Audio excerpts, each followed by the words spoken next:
The Last Garden is a worker placement and betting game for 2 to 4 players. Each player controls a number of Robotanists as they seek to create a beautiful garden out of scraps and gems. In The Last Garden, the world as we know it has ended. One woman, the Queen, is the only human that remains. The Queen's aim is to recreate the beautiful and lush gardens of her youth, and her Robotanist's aim is to turn the wastelands into an elaborate garden, vying for her favor.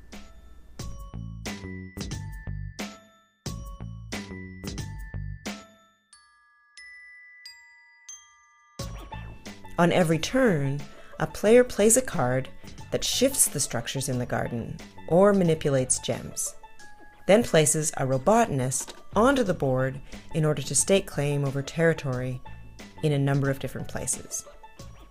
At the end of the set number of days, the player who has gained the most favor wins.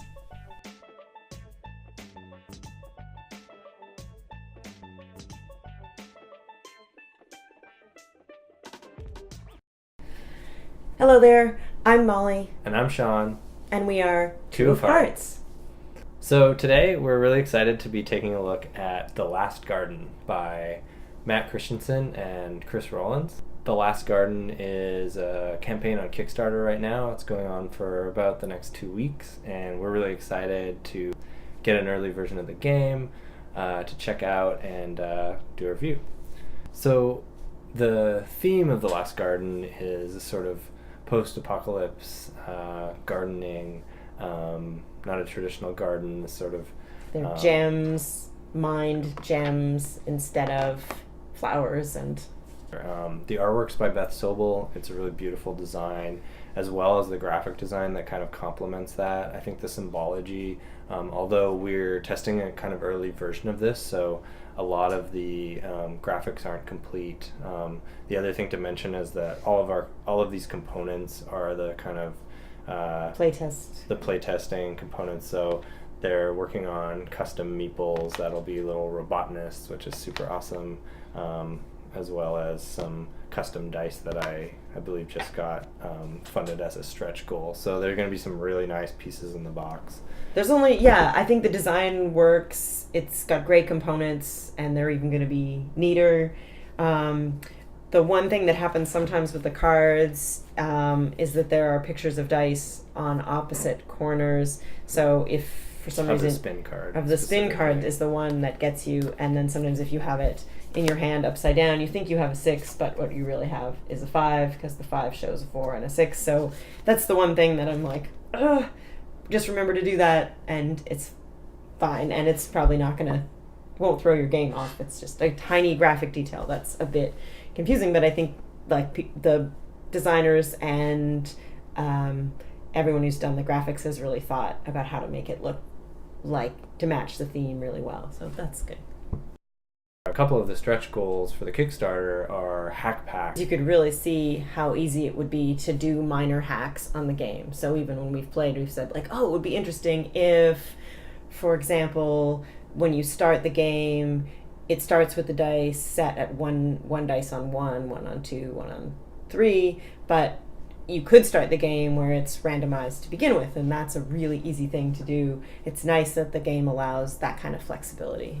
Right, and they'll be including some additional components, some different colored gems, as well as some cards of different kind of suits. So in the game, you've got the move, the place, and the spin cards, which allow you to manipulate the board in different ways and then kind of use your workers to bet or to claim points.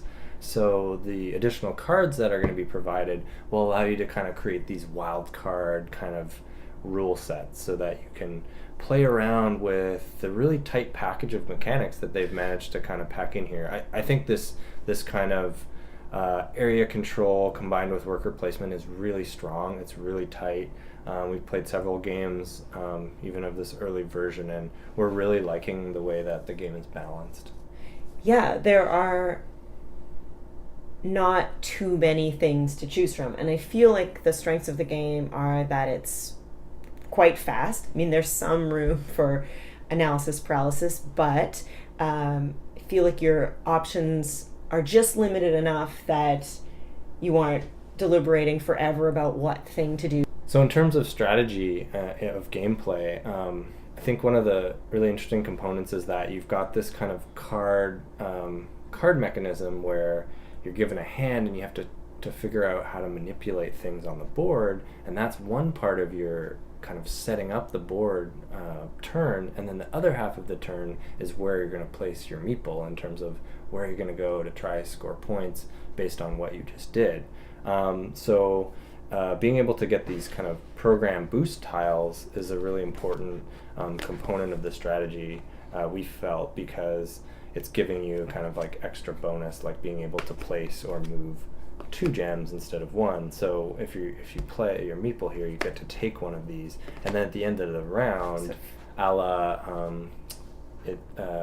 like Lords of Waterdeep, where you play at Waterdeep Harbor to get your card, or to play your card, but then you also get to play your worker somewhere else at the end of the round. So vying for position on the board is always possible at the end of the round, or on the betting track based on, kind of what's left to optimize the number of points. So getting that extra kind of half turn in a way is really important. Yeah, and it's interesting because if you play there, you get one, but you can't play there if you already have one, because you can only have one of the 3 at any one time. Yeah. So you may be thinking, oh, I've got this great hand, I've got one of these cards, I've claimed it already in the previous round, and I don't need it. I don't think I'm going to need it, which means you can hold on to it, but it puts you at some disadvantage because you can't reassign your Robotanist meeple at any point to do a kind of 5th action.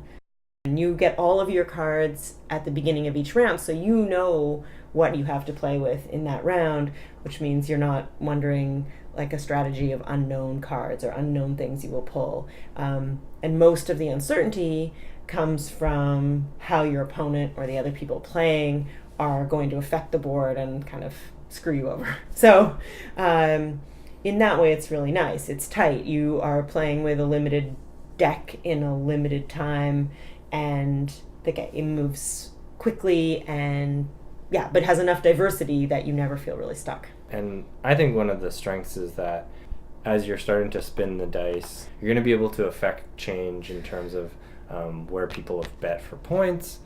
So the take that element is really prevalent in this game, although you're totally able to mitigate it. So it wasn't a frustrating thing. It was sort of, what are my, I've got odds that, my opponents have this card, and so if I go over here, I'm really taking this risk. Or, the other thing to mention with the strategy is that if a garden gets 6 or more gems, it's going to wilt. So those gems are just going to go off. So if that happens, you can end up losing a lot of points that you thought you were going to get in that round. So it's really important to hedge your bets in the way that you play the game.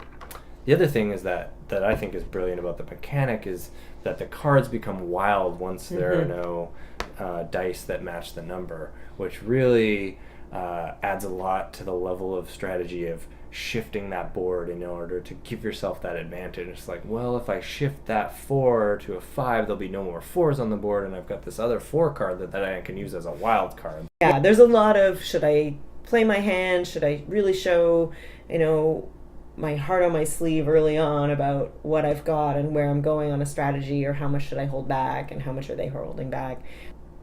So that makes it kind of more dramatic, I think. Yeah, I think what's also really nice is that the rounds are really short. So that goes by quickly, and you have to have some long-term strategy in terms of how you're going to play round to round, but at the same time, you really have to look at the kind of position of the board and how that matches the cards you've been dealt.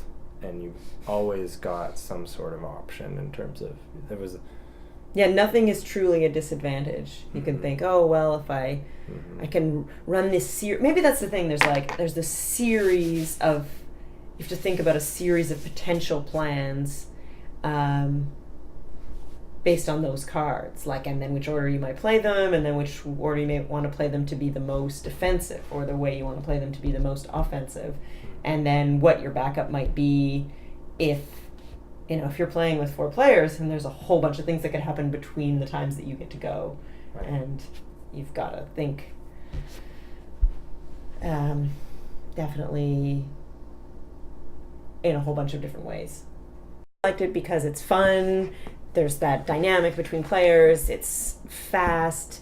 Nothing seems to go on too long, and things are changing all the time. So that's a nice area. And then also that it's a strategy game where you are building your own strategy and then you're having to react. So in that way, I think it's strong. And also that it's tight. There's not too much going on, but the things that are going on are changing.